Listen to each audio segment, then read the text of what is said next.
So firstly, Tina, thank you for coming in. Really do appreciate it. Now, I guess just for context for our listeners, you're very special to us because not only are you a client, but we also worked together as well back in the day. So I guess for the listeners, right? You're on this episode because we've got some pretty cool, exciting news to share, and I want to let you share that. And that's I guess one thing we'll get into. But I think that's what's probably really important to go through first is your story, like how you got here, like where you sort of were, and then kind of really where you are today, and sort of what your plans are. Sounds good. I'm very excited to be here. So thank you for inviting me. Okay, so as you said, we had met and we're working together. So I guess you probably didn't really know my story of what happened before I'd actually met you. Yeah.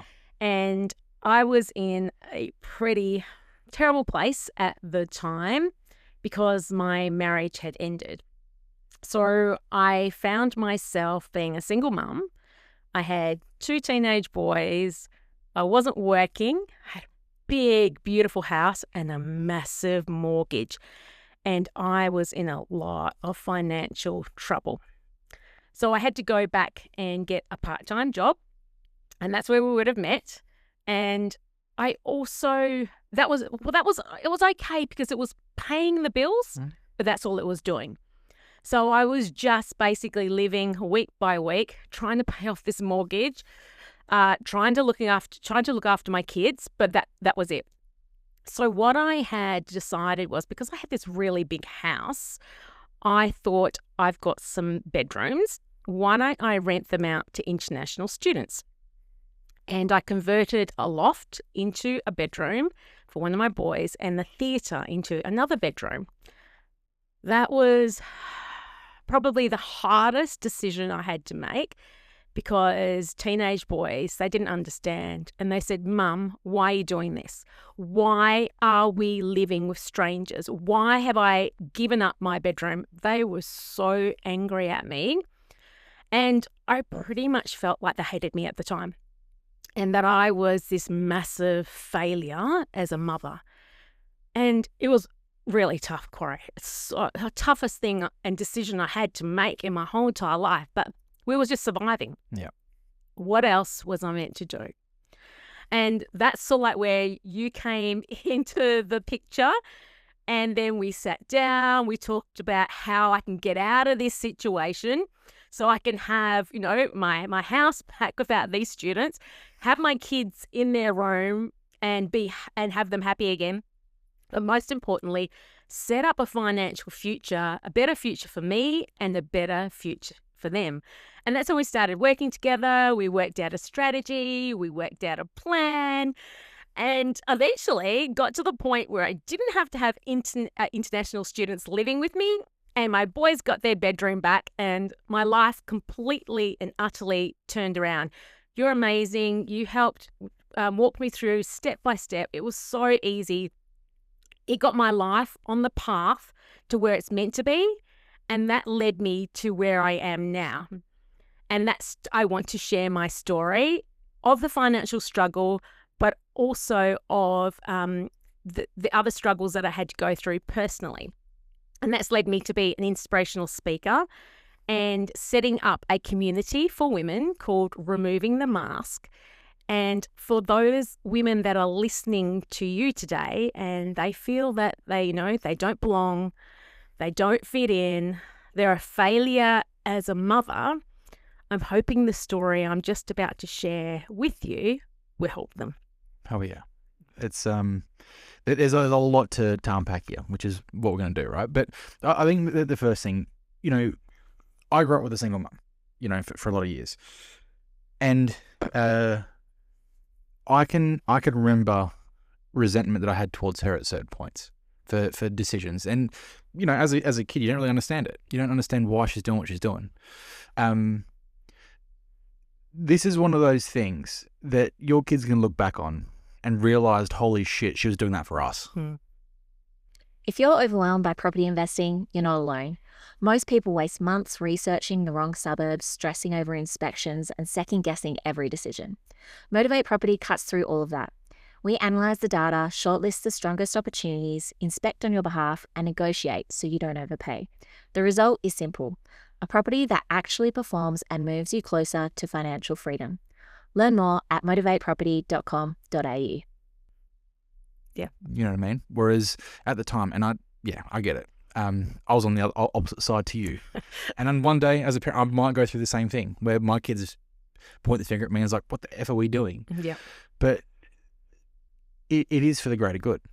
And the sacrifice that you make is one that most people aren't even willing to make. They would rather sell a house or fold or just do some kind of, they'll go in a different direction.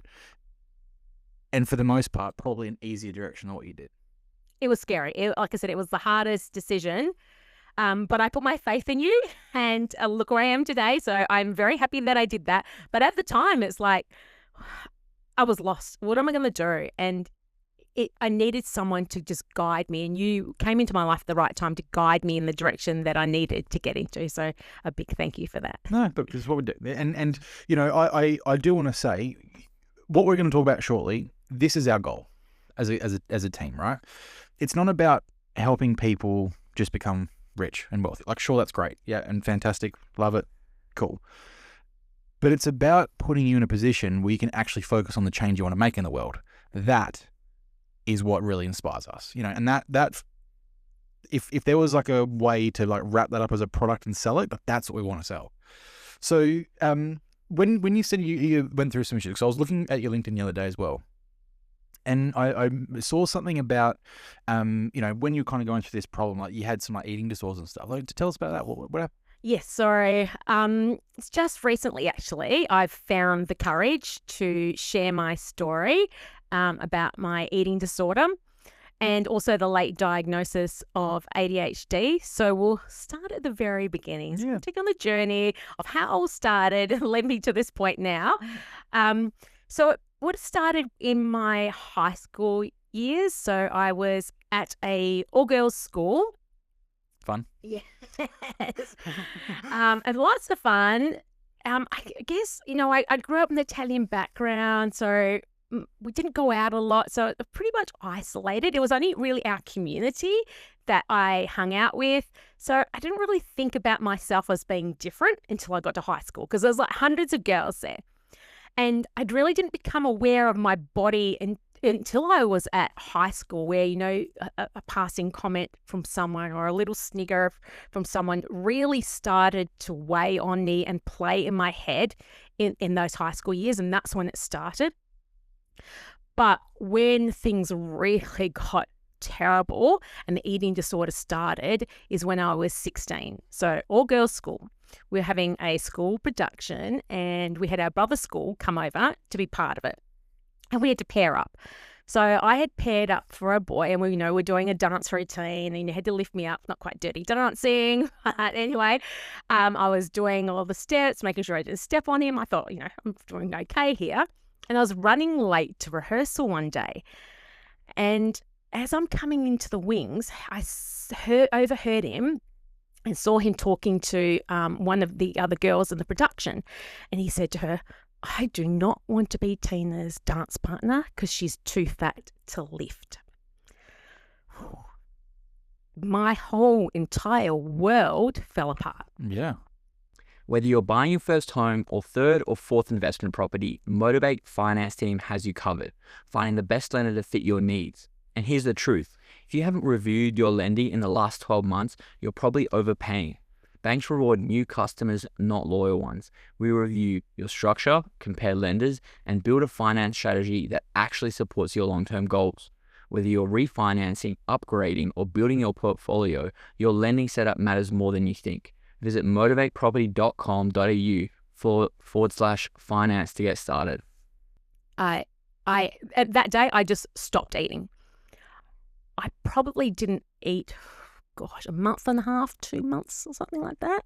So I dropped from 68 kilos to 37 kilos.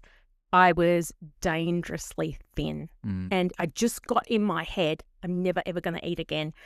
So there was no end goal. Oh, when I reach this weight, I'll just stop. No, there was none of that conversation happening in my head. I was so focused on that And that's later on where the ADHD makes sense. So as time went on, my body started to show the signs that I was dying. I started to break out in these red welts all over my arms and my body. And we're from Perth. We know how hot it is. It was hot a couple of days ago. I was wearing jumpers to school. And people would go, why are you wearing a jumper to school? I don't feel the heat. As we know, I'd laugh it off. But gosh, I was dying inside because it was just so hot. And then not long after that, we had our school dinner, and my auntie's a dressmaker.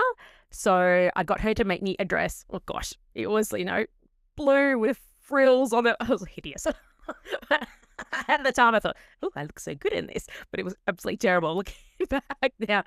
And when I went to the fitting, one of my other aunties said, Tina, you look really thin. And at this stage, my arms were like twigs and my legs, my ribs were showing, my face was completely, the cheeks hollow. And I just brushed it off. I just, I changed the subject really quickly.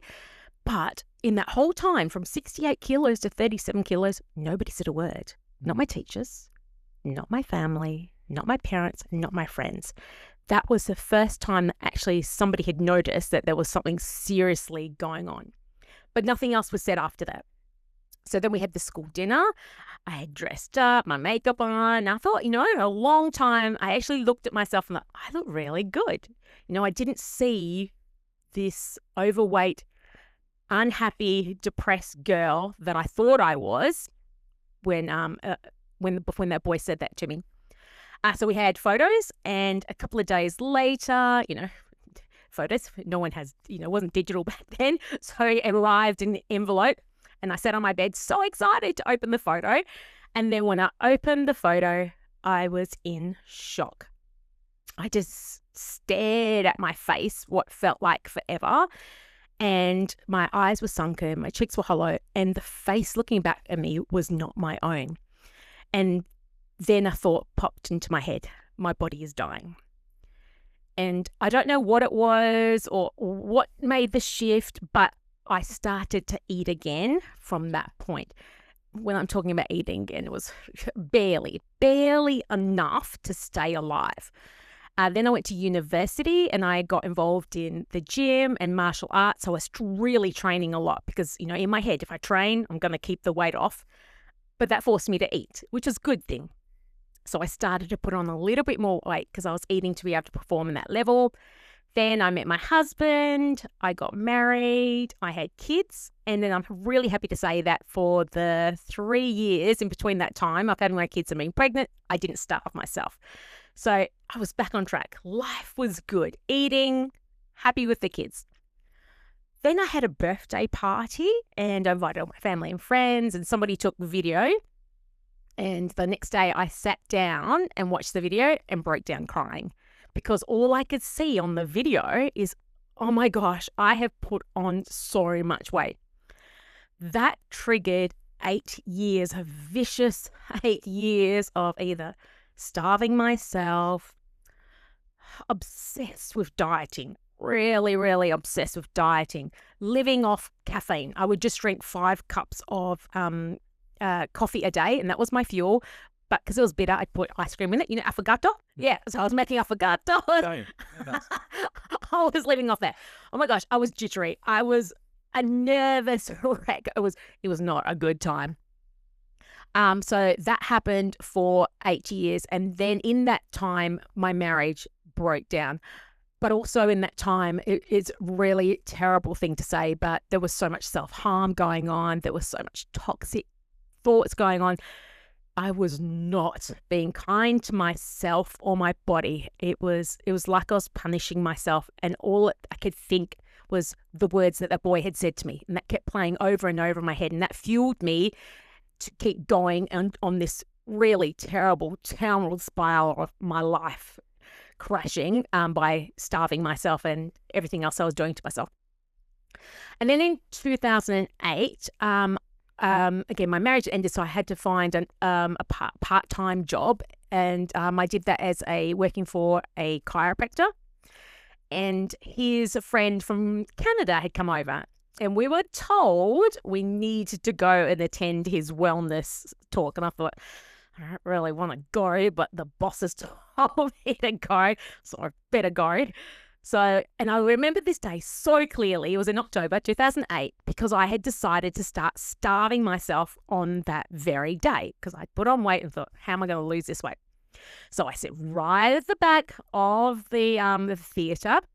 I was actually at UWA. I sat right at the back of the theatre then, slouched in my chair, listening to this speaker go on and on and on about, this is what you need to be healthy. Make sure that you eat right. Make sure you do exercise. And I thought, I don't care. Whatever. I am not here to get healthy. I don't care what you are saying to me. How do I lose weight? It was all I could think during this whole time. But then, about halfway through, he said something that completely made me sit up and listen to him. So he stopped and he looked around the room and slowly and clearly said, "Stop killing yourselves." And in that moment, that brought me back to when I was 16. I'm standing in the wings, listening to my dance partner say, "I don't want to be Tina's partner because she's too fat to lift." But what I told myself, this is really hard to say, so bad. Give me a sec. Yeah.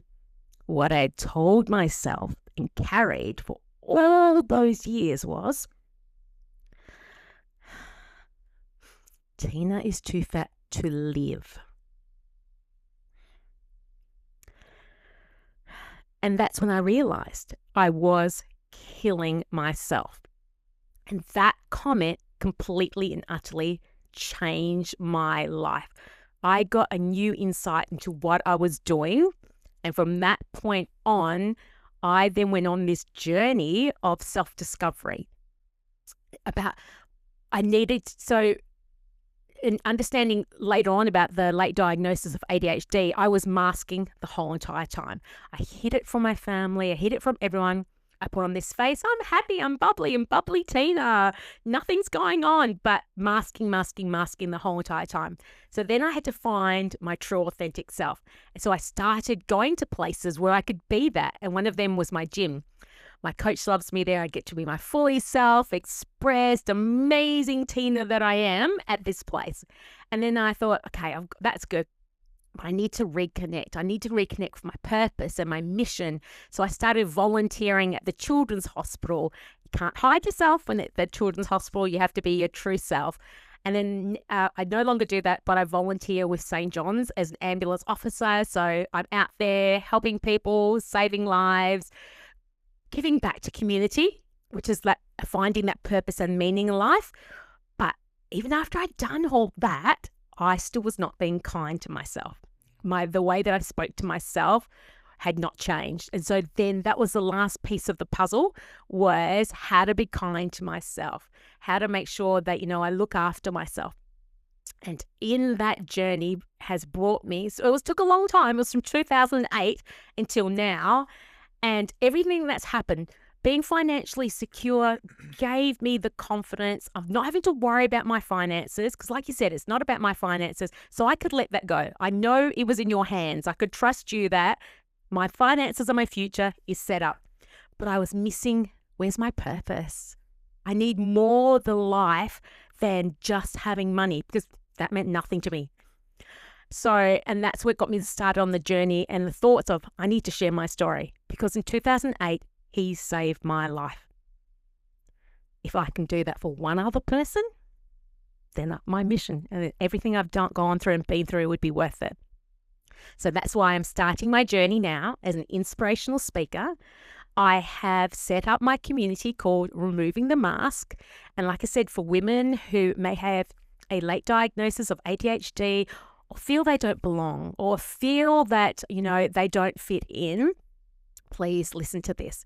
Go get a test, because it did honestly change my life. And you know what? You're okay and you're perfect just the way you are. So my community is about a global group of women who are changing other people's lives, but themselves need support. And so that's why I've set up the community. It's for networking, it's for collaboration, it's for co-working. So if the women are listening and want to be involved in an amazing community with women like that, they can come join our community. That's amazing. That's huge. I had no idea. Yeah, like I said, not a lot of people did. I had no idea. It's only a handful of people that have heard that story. Yeah, and look, to be fair, well, the world's going to know about it now.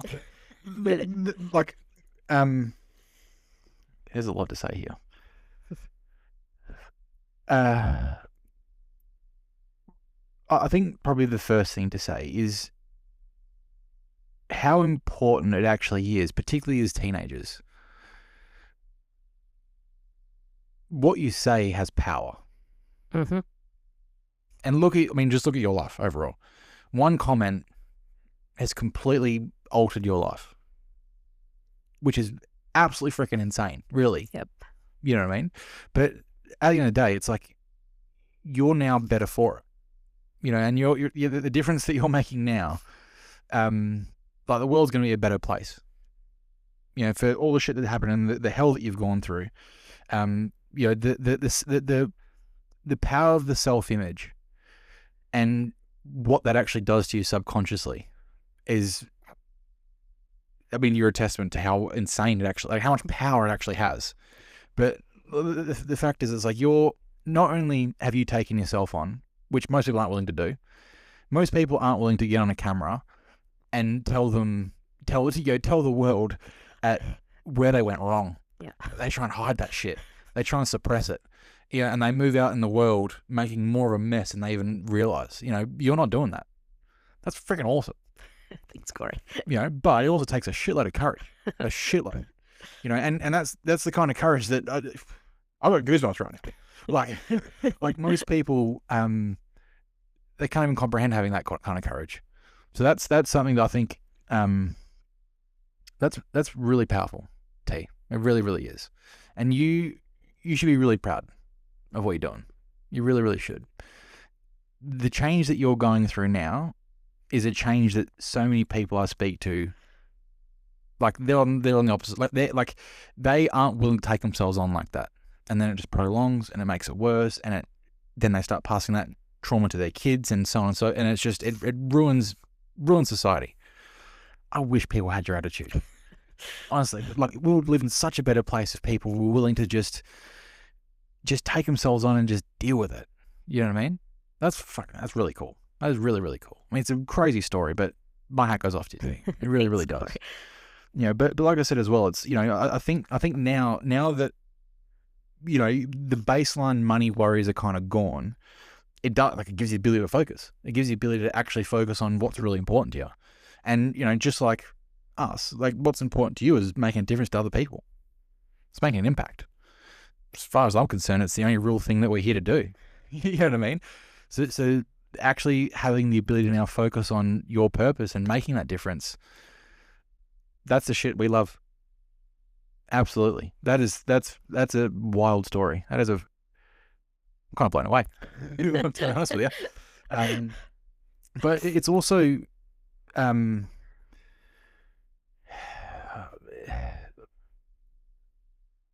the power of the self-image and how you occur to yourself.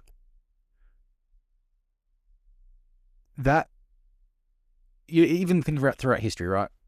Self-image has made and broken countries. If your investment property is being managed, but you're still dealing with stress, vacancies, or tenants who don't respect the home, you don't have a property manager. You have a problem. Motivate Realty runs property management the way it should be done. Clear communication, strict tenant screening, proactive maintenance, and complete transparency so your property stays protected and your rental income stays consistent. If you want a property manager who actually treats your investment like a business, visit motivateproperty.com.au/realty. Let alone people. You know what I mean? It is literally changed the geopolitical face of the planet because of, you know, it's either you feel worthy or you don't feel worthy. You know what I mean? And when you don't feel worthy, you're suffering forever.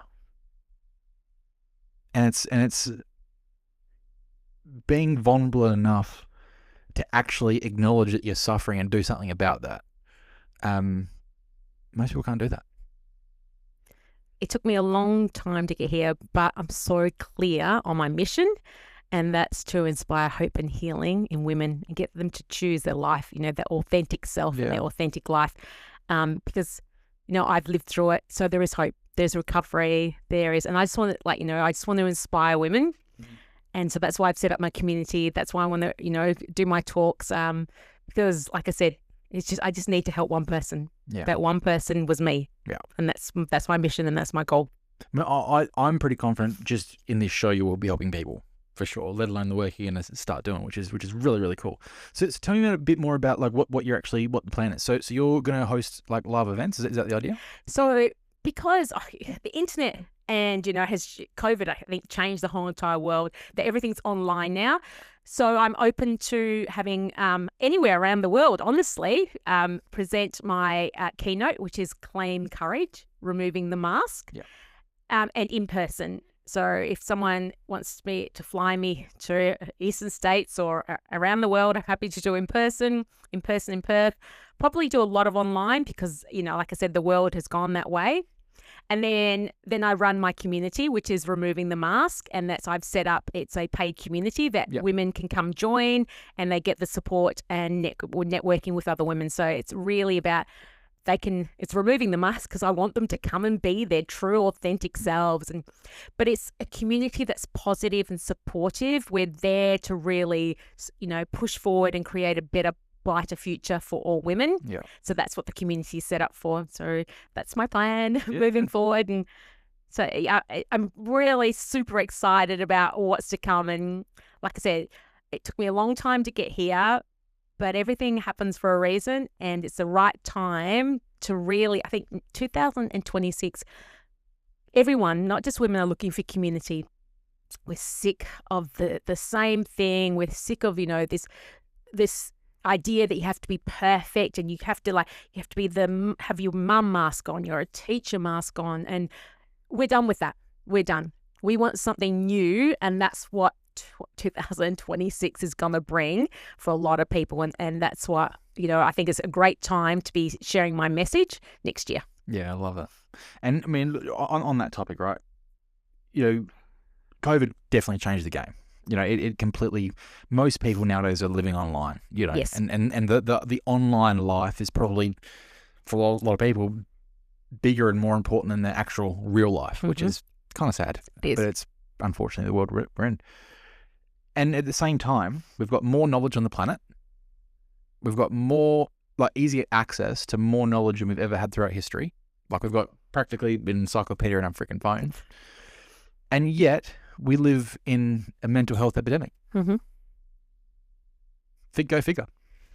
So, and it's almost like the more and more we become detached as a society, and live online, the poorer the overall mental health is actually getting across the board. And we wonder why. Well, we evolved together. We evolved to be a community. That's how. There was a book I read recently. I can't remember the title. It was by Simon Sinek, but he was talking about how, communities of around 150 people is kind of like the ideal for a village, anything bigger than that kind of fractures, but we evolved with that. We need that. If we don't have that, we don't have those kind of communities, we just don't perform and grow at the way we need to. So having communities like this, it's probably more important now than it's ever been. And I think, with obviously the future of AI and the fact that there's going to be a lot of jobs displaced, there will be a lot of, careers that will open up and jobs that don't exist today that will exist tomorrow. But actually having people, holding the line, building communities of helping us,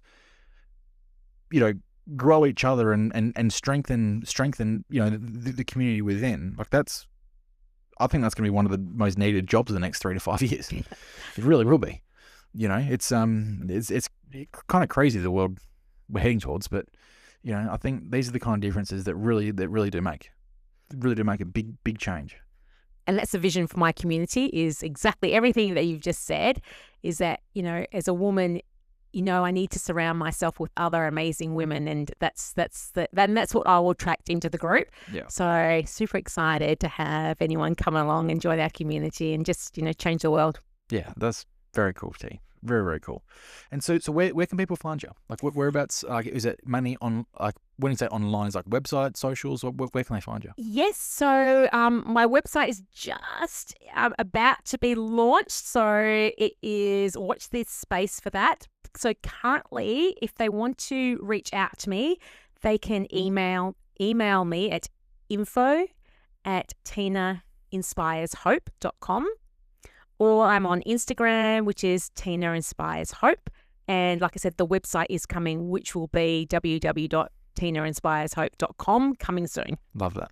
Love that. Perfect. And obviously over time, the offer could evolve. What could turn into, webinars, and I mean, you could be doing events with 100,000 people one day. Oh, and retreats. Retreats is the next Yeah. year. That's in mind. I have this amazing eco farm, where people are sick of social media. Yeah.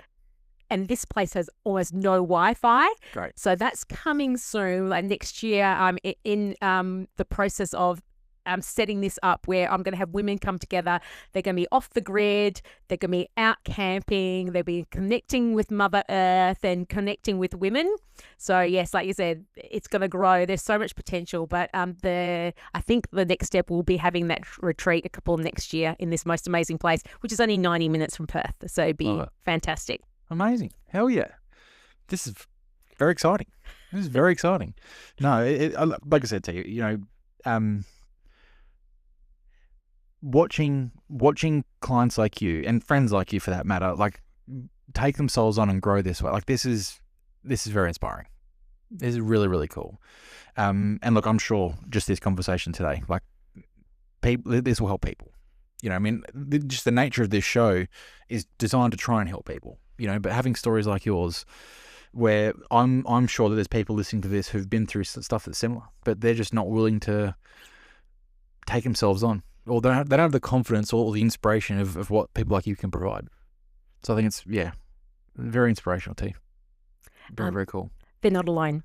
It just took one step. Share that story with someone who, reach out to someone. There's always help. You just need to ask for it, which took me a long time to realize that. Yeah. I took off that perfection mask. I have to be perfect. I have to be seen as my life's all together. So, like I said, if there's people listening, just be courageous. Take that one little step, because I can guarantee you your life is going to change for the better. You won't recognize yourself at the end of it. Hell yeah. Love it. I appreciate you, T. Thanks for coming in. Thanks, Corey. It was amazing. Awesome.